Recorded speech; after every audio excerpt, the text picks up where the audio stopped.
अस्सलाम वालेकुम नाजरीन, हॉरर उर्दू पॉइंट के साथ मैं हाजिर हूँ। तो चलिए सुनते हैं कि आगे नागिन में क्या हुआ। शकुंतला आग से तो वाकई डरती थी, लेकिन भागी नहीं थी, सिर्फ रुपोश हुई थी। सब लोग चमगोइयां करने लगे। आफत ज़दा लड़की भी एक तरफ खड़ी होनुको की तरह देख रही थी कि ये क्या हो गया, अब क्या होगा। ज्यादा देर न गुजरी थी कि जलती हुई लकड़ियां एक एक करके फिजा में बुलंद होने लगी। लकड़ियां बुलंद होती देखकर लोगों में भगदड़ मच गई और इधर उधर भागने लगे। जलती लकड़ियां इनके जिस्मों पर बरसने लगी। सार, कमर, पोस्ट, मुंह, कोई उनकी दस्तरस से दूर न था। जवान भाग निकले थे। लकड़ियां इनके जिस्मों पर बुरी तरह बरसती हुई इन्हें घेर घार कर चिता के करीब ले आईं। अब लड़की को चिता में डालने वाले सब लोग चिता के करीब इकट्ठे थे। लकड़ियां इनको घेरे में लेकर इन पर धड़ाधड़ बरस रही थी। सब लोग हज़ियानी अंदाज में हलक फाड़ कर चीख रहे थे और हाथों से अपना आप बचाने में मसरूफ़े अमल थे। लकड़ियों का घेरा तंग होता गया। अचानक उनमें से चंद जलती चिता के ऊपर गिर गए। उन्होंने गिरने से बचने के लिए चंद दूसरे लोगों को पीछे से पकड़ लिया। नतीजा ये हुआ कि वो भी इनके साथ ही पीछे जलती आग में गिरने लगे। आहिस्ता तमाम अफराद आग में गिरते चले गए। थोड़ी देर में अमन हो गया। तमाम लोग आग के अंदर पड़े हुए उछल रहे थे। इनके लाशें उछलने से आग मजीद भड़क उठी और अच्छा भला अलाव बन गया। चार सौ गोश्त जलने की सरांट फैलने लगी। थोड़ी देर में हड्डियां चटाख तड़ाक की आवाज से टूटने और फटने लगी। अब शकुंतला पुरस्कून होकर इंसानी रूप में आई और एक तरफ सरासीमा सी हालत में खड़ी लड़की की तरफ बढ़ी, जो हैरान थी कि ये कौन सी नदीदा कुव्वत इधर आ निकली जिसने मुझे जलने से बचाकर मुझे जलाने वालों को जला दिया। अब फिजा में बुलंद तमाम जलती लकड़ियां अपनी जगह पर चली गईं। इधर आओ, शकुंतला से पास आने का हुक्म दिया। लड़की जो सांस रोके खड़ी थी आहिस्ता से चलती शकुंतला के करीब आ गई। लड़की सफेद रंग की सूती साड़ी में मलबूस थी। इसका खूबसूरत चेहरा गालबन खौफ दहशत और रोने से कमलाया हुआ था। लड़की करीब आई तो शकुंतला की नजर इसके माथे पर पड़ी तो शकुंतला बुरी तरह चौंक पड़ी। लड़की के माथे पर मखसूस बिंदिया के बजाय एक शेष नागन की शबीहा चस्पा थी। इस चीज को देखकर शकुंतला चौंकी थी। कौन हो तुम? ये लोग कौन थे और तुम्हें क्यों मारना चाहते थे? आपने मेरी सहायता करके बड़ी नेकी की है दीदी। लड़की हाथ जोड़कर खड़ी हो गई। वो अभी तक खौफ से कांप रही थी। मैं नागभून की विष कन्या हूँ। क्या? शकुंतला भौंचका रह गई। इसके वहमो गुमान में भी ना था कि नागभून की विष कन्या यूं अचानक इसके सामने आ जाएगी। श्री राज ने इससे विष कन्या ही तो तलब की थी। ये लोग तुम्हें क्यों जलाना और सती करना चाहते थे? मैंने नागभून में होने वाले जुल्म के खिलाफ जुबान खोलने की कोशिश की। यही कोशिश मेरा जुर्म बन गई। तुम बहुत महान शक्ति हो दीदी। वो लड़की शकुंतला के पांव छूकर बोली। तुम चाह तो नागभून में रूह फरसा मजालम का खात्मा कर सकती हो। तुम्हारा नाम क्या है? शकुंतला बगौर इसको देखते हुए बोली। वालदैन ने मेरा नाम कामनी रखा था। 15 साल की हुई तो मुझे और मेरी बहन लक्ष्मी को नागभून की दासी बनाकर चढ़ावा चढ़ा के इनका ख्याल था मैं यहाँ नाग देवता की दासी बनकर धर्म की खिदमत भी करूंगी और सती सावित्री भी रहूंगी। परंतु इन बेचारों को क्या पता था कि यहाँ पुरोहितों और ब्रह्मचारियों के रूप में राक्षस रहते हैं, जो मासूम और भोले वाले लोगों को उल्लू बनाकर अपना उल्लू सीधा कर रहे हैं। सूरज चढ़ने से पहले ही सती सावित्री ख्वाब देखकर धर्मदासी बनने वाली को रात ही रात में कली से फूल बनाते हैं और फिर इस फूल का रस इस वक्त तक भंवरा बनकर चूसते हैं जब तक इसका वजूद मुरझा ना जाए। मैं भी इसी कभी फेल की सूली पर चढ़कर बर्बाद होने वाली वो कन्या हूँ जिसके जीवन और जवानी से खुश होके एक एक कतरे को निचोड़ कर निकाल लिया गया। और कल जब हाकिम वक़्त ने नागपुर में कदम रंजा किया तो मैंने उसे हकीकत से आगाह करना चाहा। तो मुझे तो ये कहकर चला गया कि तहकीकात होंगी और इंसाफ किया जाएगा, लेकिन इसके जाते ही मुझे ये लोग खींच खांच कर यहाँ ले आए और किसी नामालूम मरने वाले के साथ मुझे भी सती कर देना चाहते थे। मेरे मरने के बाद ये मशहूर कर देते कि ये मरने वाले की धर्मपत्नी थी, जो अपने पति के साथ इसकी चिता में बैठ गई थी। कामनी की पिता सुनकर शकुंतला सोच में पड़ गई कि इस लड़की को लेकर श्रीराज के पास जाए या नागभून की सैर करके वहां देखे तो सही कि क्या हो रहा है। और इस लड़की की बातों में सच्चाई भी नजर आ रही थी। क्या तुम वाकई विष कन्या हो? शकुंतला ने कामनी से सवाल किया। हाँ दीदी, मुझे पूरे 2 साल अजियतनाक अमल से गुजरना पड़ा, तो फिर मेरा खून ऐसा हो गया कि अब किसी सांप का जहर मुझ पर असर नहीं करता, बल्कि जो सांप मुझे डसता है इसका दौरान खून रुक जाता है और वो जमकर संगचूर हो जाता है। इसे मुख्तलिफ महलूल लगाकर हनूत कर लिया जाता है। अगर महलूल लगाने से पहले मैं या कोई भी विष कन्या इसे हाथ लगा ले तो इसी का टूट कर चूर चूर हो जाता है।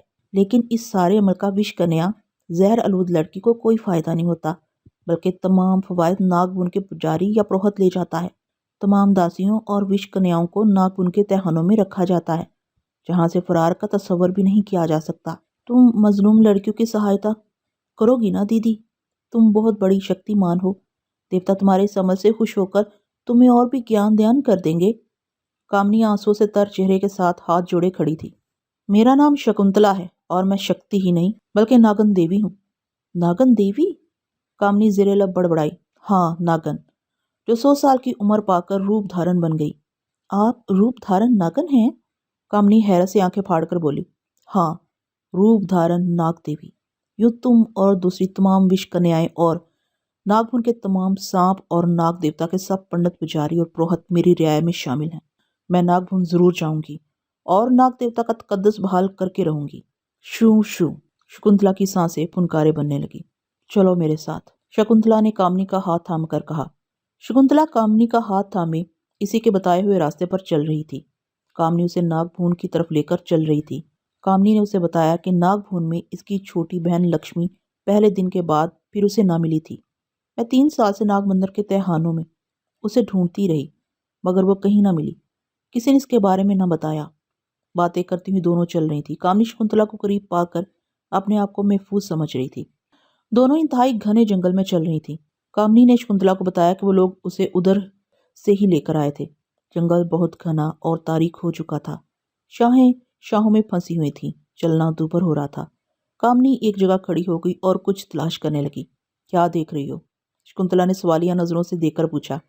यहाँ एक छोटा सा गारनुमा दरवाजा है जिसे गुजरकर हम यहाँ आए थे। इसके अलावा आगे जाना मुमकिन नहीं। दोनों मिलकर दरवाजा तलाश करने लगी। थोड़ी सी तगदो के बाद गहरे सब्ज रंग का दरवाजा दरख्तों के दरमियान नजर आ गया, जो खुला था। कामनी को लाने वालों ने इसी रास्ते से वापस जाना था। ये कदरे छोटे साइज का दरवाजा था। दोनों सर झुकाकर अंदर दाखिल हो गईं। ये एक सीधी राहदरी है जो तकरीबन 300-400 कदम चलकर नागभुन के अकब में निकलती है। कामनी शकुंतला को बता रही थी। जल्द ही दोनों वहां पहुंच गई। जैसे ही दरवाजे से बाहर निकली, नाग मंदिर सामने था, जिसको देखते ही अनजाने वसवसों से कामनी का वजूद लरसने लगा। शकुंतला जो उसका हाथ थामे हुए थी, इसने इस लर्जिश को वाज़िया तौर पर महसूस कर लिया। क्या बात है कामनी? शकुंतला ने उसका हाथ दबाकर पूछा। मुझे खौफ महसूस हो रहा है दीदी। कामनी सिसकने लगी। शकुंतला या खौफ, दोनों में से कोई एक मौजूद रह सकता है कामनी? तुम्हारी बात ठीक होगी, मगर नागभुन के पुजारियों और पुरोहितों के बारे में तुम कुछ नहीं जानती दीदी। ये लोग अय्यार, मकार और जालिम होने के साथ साथ काले इल्म और पुरस्कार शक्तियों पर दस्तरस भी रखते हैं। कामनी। शकुंतला चलते चलते रुककर उसे घूरने लगी। कामनी भी ठुटक कर रुक गई। शकुंतला एक ऐसे तूफान का नाम है जिसके रास्ते में आने वाली हर चीज निस्तो नाबूद हो जाती है। तुम खामोशी से मेरा हाथ थामे रखो। कामनी और शकुंतला हाथ थामे नाग मंदिर के अकब से चक्कर काट कर सामने की तरफ आने लगी। ये काले स्याह पत्थरों से बनी इंतहाई कदीम इमारत थी, जिसकी लंबाई, चौड़ाई और ऊंचाई देख देख कर शकुंतला हैरान हो रही थी। छोटी छोटी पहाड़ियों और नाग बंदर की ऊंची स्याह दीवार के पहलू में चलती हुई दोनों सामने की तरफ आने लगी। क्या तुम्हें वो लोग इस रास्ते से लेकर गए थे? शकुंतला ने सवाल दागा। नहीं दीदी, वो रास्ता तो सीधा तहखाने में जाता है और वहाँ कड़ा पहरा होता है। फिर मुझे वहाँ आधे रास्ते के बाद आंखों पर पट्टी बांधकर ले जाया गया। अलबत्ता मंदिर से बाहर जंगल शुरू होने पर पट्टी खोल दी गई थी। शकुंतला की पुरतमाद गुफ्तगू से कामनी का डर कम होने लगा। वो उसे निजात दहिंदा समझने लगी थी। वो कभी नाग मंदिर वापस ना जाती अगर उसे अपनी बहन लक्ष्मी की तलाश न होती। अब कामनी ने इसका हाथ छोड़ दिया था। रात का आखिरी पहर चल रहा था। नाग मंदिर पर खामोशी तारी थी। कामनी शकुंतला से चंद कदम पीछे शकुंतला की आड़ में चल रही थी, ताकि किसी भी मुतवक्का हादसे से बच सके। कामनी, क्या नाग मंदिर में सांप या यात्रियों को कुछ नहीं कहते? शकुंतला ने पूछा। लेकिन कामनी ने कोई जवाब नहीं दिया। क्यों कामनी?